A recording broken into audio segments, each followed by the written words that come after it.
Hey pilots, DrainMan here. Today I have a very special video. Today we are going to start our Bandolero build. This is a very new frame to the market, designed by Votex and manufactured by BQE. You can tell that it's definitely a high quality frame. It's super freaking nice. I really like it. I'm in love with the look of it. Usually on a freestyle build, you put a flight controller and 4 single ESCs on the arms.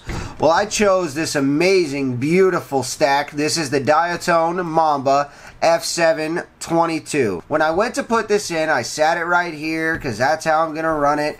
And then I went to put the top plate on just to see how it would look.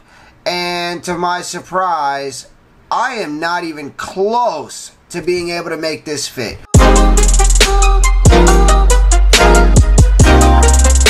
If you want to know how this frame goes together and know if it's any good and see what it looks like, I have a video on it. I'm going to link it down in the video description. And as far as this stack goes, I have a video on this stack going over the pinout and how to wire it and all that fun stuff down in the video description. Okay pilots, so the first thing I have done is I went ahead and I found a good size screw to stick through the bottom. My stack's on. I've got my flight controller, my ESC. They look like they have a good height. I can fit this. Nothing is touching. And I have something very special for this build, something cool I want to do. These are race LEDs. I did choose green because I want this entire build to be green. So let's dive right into these. Oh cool, they come with a little heat shrink too, huh? Can't beat that. I'll go ahead and link these in the video description for you so you can find them too. That's going to give us a really cool look. I went ahead and I got the Brain 3D pack. I will link in the video description. This is not only going to protect my arms, but it's also going to soft mount my motors. Let's go ahead and start putting motors on. The motors I have chosen are Brother Hobbies. They are Avenger V2s. These are very big motors. These are 2507. They're monstrous in size. Let me give you a comparison. Here's a 2207, and I mean you can just see the size difference. It's like huge. So I'm excited. It's like putting truck tires on your car, you know, or putting truck. I do use Loctite on all of my motors. I will take a little bag like so. Now I'll shake this up. I'll put a little bit like that. So I have to keep reopening every 5 seconds. Gotta have these on any top mounted frame.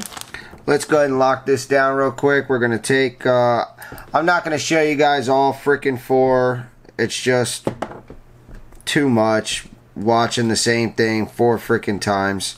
I'm going to show you how to put on one motor and then you'll know how to do it from there. What's very important when picking screw size is make sure you're not coming near your coil. See, I can fit my entire screwdriver in there. I'm not affecting nothing. That's how you know you picked a good screw size. So when loading your screw into the motor, load up one and then go caddy corner from that one and then start that one. See why we do caddy corner? The whole motor just shifted on me. So now that we've gone caddy corner, I know that the other two will line up. So it's safe to go ahead and take my screw. I'm going to hold it just like this. You do it how you want. I'm going to give it a dip right there in the Loctite. And you can see that my tip of my screw is wet, ready to go. And now I can slide it in. And I know that I'm not going to struggle with it or have problems or whatever. So I'm going to put it in. I'm going to lock it down.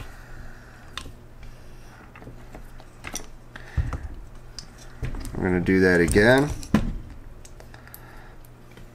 Screw. Dip.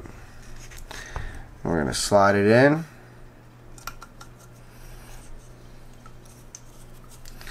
And lock it down.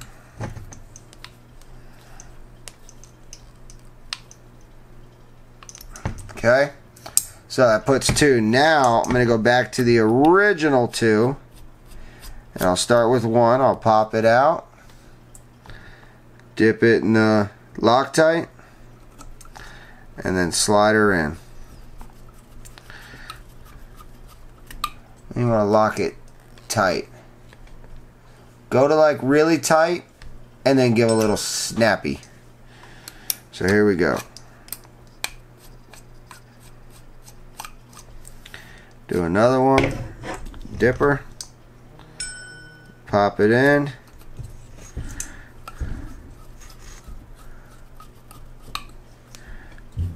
Alright, it's tight. Snap. Alright, so now you see we've got a motor on. It's got a quad skid. It's got a motor mount. I mean, if we hit, nothing's going to happen. The motor's strong. That is a big, heavy, hefty motor. I love it. So I'm going to go ahead and I'm going to hit these other three, which you've seen one, so you know how it's done. And then we'll reconvene back here for the next step, because this is about to get truly exciting.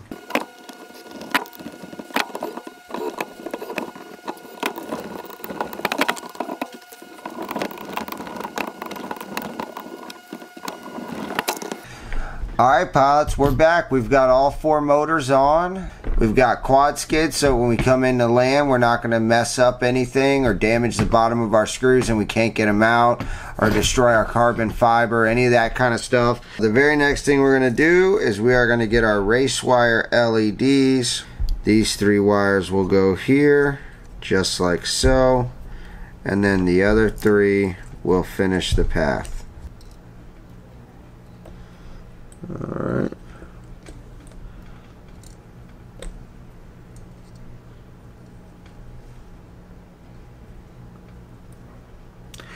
Now, I am going to touch on the fact that I do like that they staggered the pads.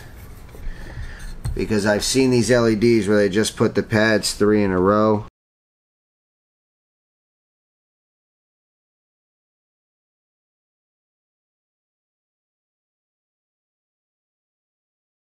Alright, so all four are pre-tinned and ready to rock and roll. I want to clean these up. Pre-tinned and ready to go. They're clean and looking good. And I want to go somewhere about there. 3 pads here. And all that does is allow you the opportunity to run a little wire from here over and around and under and put another one under here. And you can put as many as you want, it doesn't matter. Grab a little bit of double-sided tape. We're going to set that there, and then we're going to figure out our placement, which I'm thinking probably like here. Let's go ahead and dive right in. We're going to cut. And then we are going to peel.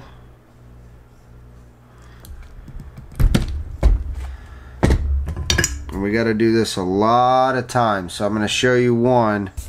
I'm going to show you just one. And then I'm going to hit the rest. And we'll meet back in the middle.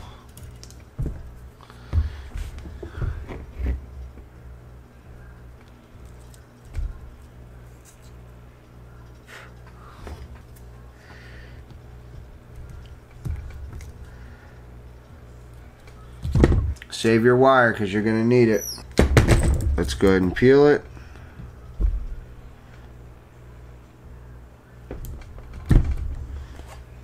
You don't need to peel a lot. I might have peeled too much.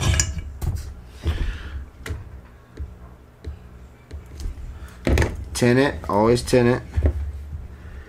And then drop her down.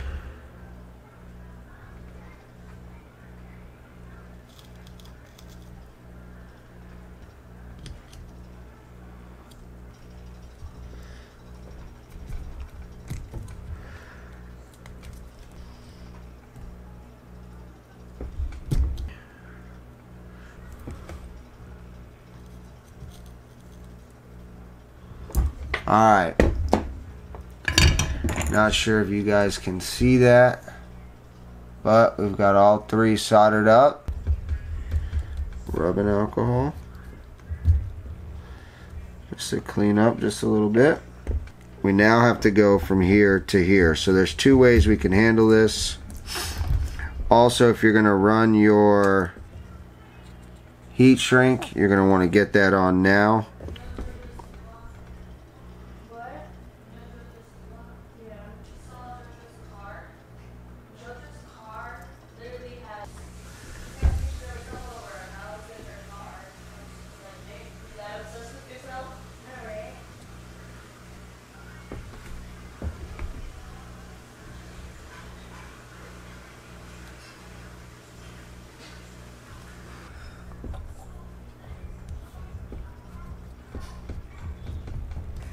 And we're going to go ahead and slide this up now.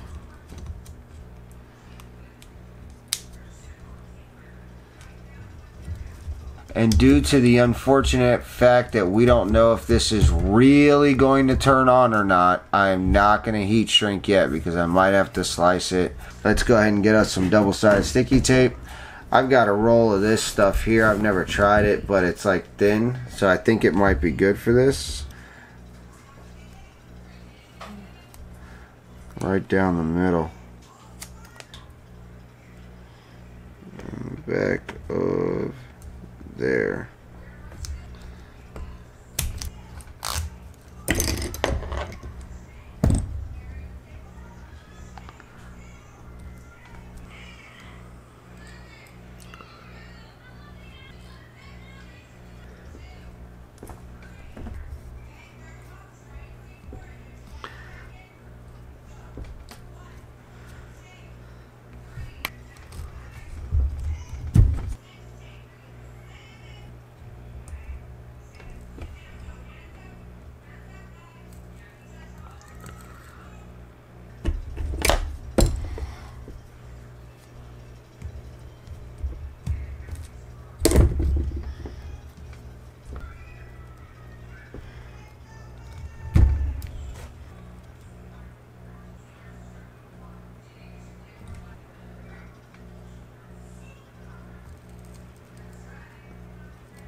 I take a toothbrush with a little bit of alcohol.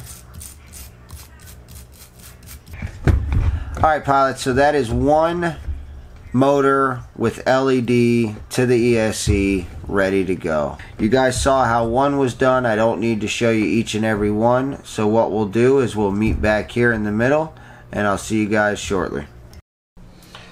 Alright pilots, so we've got all four on. I do want to show you real quick. I've got the power supply on. Let me show you. Alright, they are live and working. Let's take a quick peek at what we did. So we've got this one on, wired up. This one, and this one. So all of them are wired up and ready to go. Now that all of that is wired up and ready, we have our ESCs wired, and our ESC is wired to our flight controller because of the stack with the harness. Alright pilots, so the next thing up on our roster is going to be our camera. I have chosen to go with the Foxeer Predator V4. It's the newest model for Foxeer to have out right now, plus I thought the color was extremely cool. Let's go ahead and unbox that now. If you guys are interested in this camera, have never seen it or never heard of it, maybe you have, maybe you're curious about it, I do have a video on it. I will link it down in the video description. Let's go ahead and crack it open.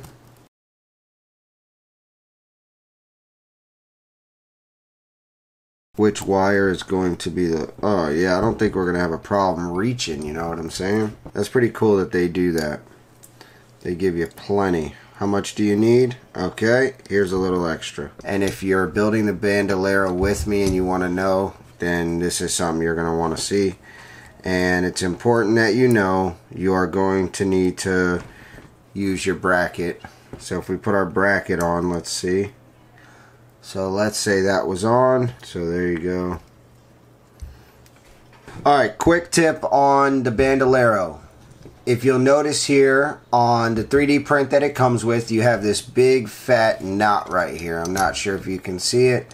And it's even got a little hole right there. And what that is, do you see this indentation that accepts the screw? On this side, on the inside, here I'll go ahead and show you.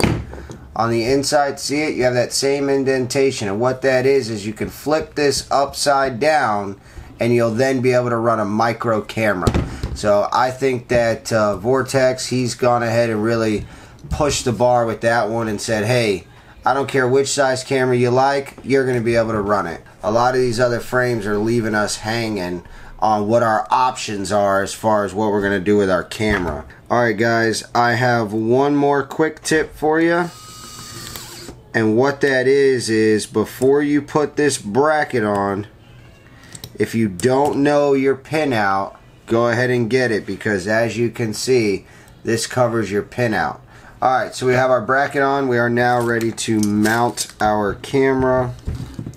I love that they give you an extra pin connector in case you need it. Before I put that in, let's put our wiring harness on.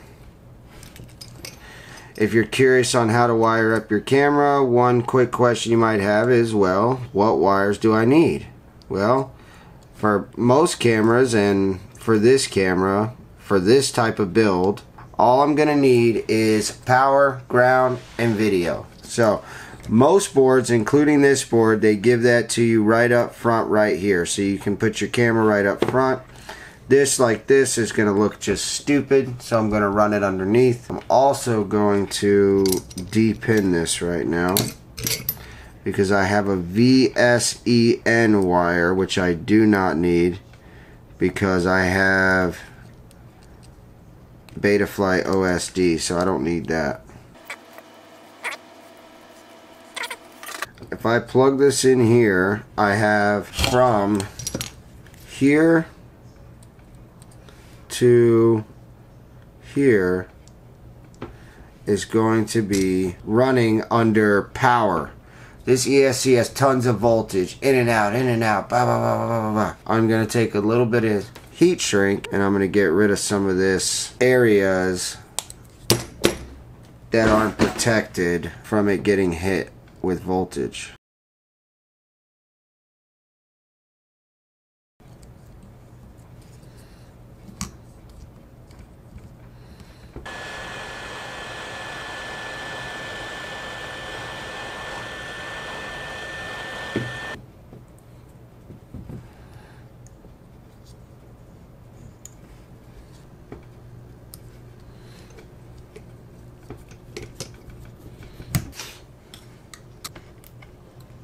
Okay, so now that we have our wire ready to go, we've got some heat shrink to protect it from the ESC so it doesn't get hit with too many voltage spikes. We are ready for the VTX. This is a tough build. It's very small, it's skinny, it's tough to get this into, so this is going to be the next thing that I'm going to do, is figure out where to put the VTX.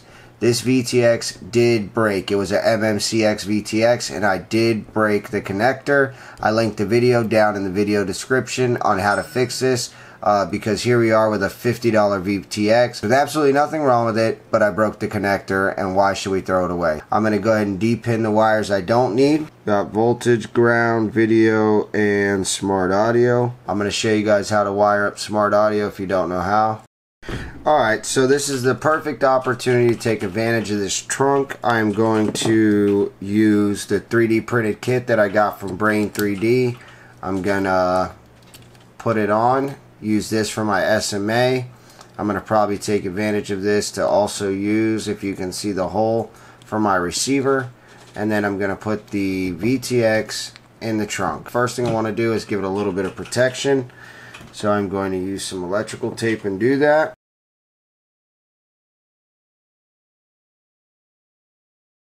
Alright, so I went ahead and I got it wrapped with electrical tape. This is going to create a barrier. Some guys are against this. I am for this. Oh, we have reached the end.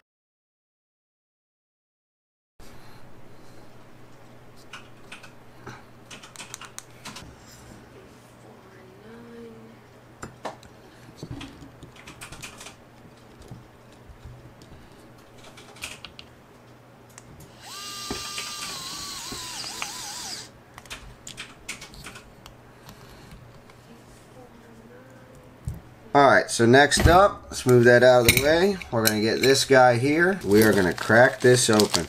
I always say to be careful that you've moved it down before you go yapping away, because it might be up there.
Alright pilots, so our flight controller is set and all of our wires are ready. I've got everything sticking out for the receiver, the camera, and the VTX. So I'm going to lock down these nylon nuts.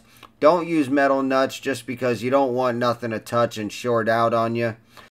Finish up tinning these pads, and then we're going to solder up this camera. You've got 3 wires for your camera. You've got your ground, your positive, and your video. If you're soldering the F7 Mamba board like I am, then you're going to want to follow the exact same pattern I am with your pads. You can use the color code if you did everything else the same. So yellow is your video, the black is your ground, and the red is your power. I'll go ahead and use my multimeter to check, make sure I have continuity between these two, which I do. And then I'll check to make sure I don't have it between these two. Next up is going to be your VTX. Go ahead and tin all your pads. These are the ones that I'm going to use depending which VTX you have. If you have, like, for example, the Unify V3, which can only handle 5 volts, you're going to use the other 2 pads that are right here. Other than that, you're going to use these pads. The first pad will be for your video. Second pad will be for your smart audio, also TX3. So make sure you set in Betaflight your peripherals on uart 3 for smart audio. The third pad's going to be your ground. And the fourth pad is going to be your voltage. This board has a 9-volt regulator on board, and most boards don't. And that's a really cool feature to be able to give your camera a nice clean 9 volts. Okay, so get your XT60 soldered up. Make sure your polarity is correct. Solder up your red, your black. Let's get some heat shrink tube. Nothing too long. Get that cut. And we're going to put that on. I roll with 2 blacks. I think it looks pretty cool like that. And then we heat shrink it. Mark up your XT60 leads so you know that you're cutting them in the right spot. Give them a whack. There we go. I'm cutting one longer than the other because it's turning a little bit. Then go ahead and tin your board. Solder up your positive. And then we're going to solder up our ground nice and lovely. Get a nice smooth flow going. Get your soldering iron turned up pretty hot. Mine's running at about 800 degrees right now. And you know me, I keep it clean. A little bit of alcohol and a toothbrush. I got to zip tie this off. There we go. Pull that nice and tight. Alright, trim off the edge. Get your capacitor. Always run a capacitor. I'm running 6S. I would like to put 2 caps if I could. Then I add a little blob of solder on top of each one to hold my capacitor. You want it to be a nice strong hold. There you go. Make sure your iron's hot again for this. You don't want it, you know, if you're fighting yourself because your iron ain't hot enough, you're going to be in trouble. Looks good. Nice and sturdy. Moment of truth. Let's go ahead and power it up. Heck yeah, man. She started right up. LEDs are coming on. Everything looks good. Last up is going to be to get our antennas set because I'm going to be running what they call the Immortal L. We're going to trim that to size. Be careful because if you put your antenna in first and then you cut, you run a risk of trimming your antenna. And if you do that, you're going to severely affect the way that your antenna operates and emits its power. Get this second one put up. I went ahead and matched my camera. I rolled with the fluo green for my antenna. I'm going to go ahead and get that put on. I'm going to put 1 screw just to hold it in place so I can set my antenna. So I'm going to lock this screw down. Open up my Fox ear, my fluo green. I'm really digging this green. It looks nice. So I'm going to put that on. Make sure that's nice and tight. Okay, looking good. Is it strong though? Yep, it sure is. It's nice and tight. And here we go, one of my favorite parts, putting in all the screws because I'm done and I'm ready to bring this thing over to Betaflight and set everything up. That is not going to be in this video. Also, the maiden is not going to be in this video, but what I will do is I will link those videos down in the video description. They're not out yet. They'll be the next part of this series, but for right now, we're just going to get everything put on. I am speeding this up and fast forwarding it. That way, you guys don't have to see me put all the screws in for 15 minutes. So, after I get all these screws in, the very next thing I'll do is just roll through everything and get all the features working, get my smart audio going, get my Crossfire up and running. I'll link a video on Crossfire down in the video description. If you don't know how to set that up, you can follow that video and it'll help you with the tutorial. You don't have to use the 3D printed mount kit that I got. You can use your own, but I'm going to link the one that I got down in the video description as well. I do hope that you guys enjoyed this build and had fun along the way with me. It's definitely been a fun ride. We made a very awesome build together. We got it all done in about 30 minutes. I hope that you guys enjoyed it, and I'll see you on the next one.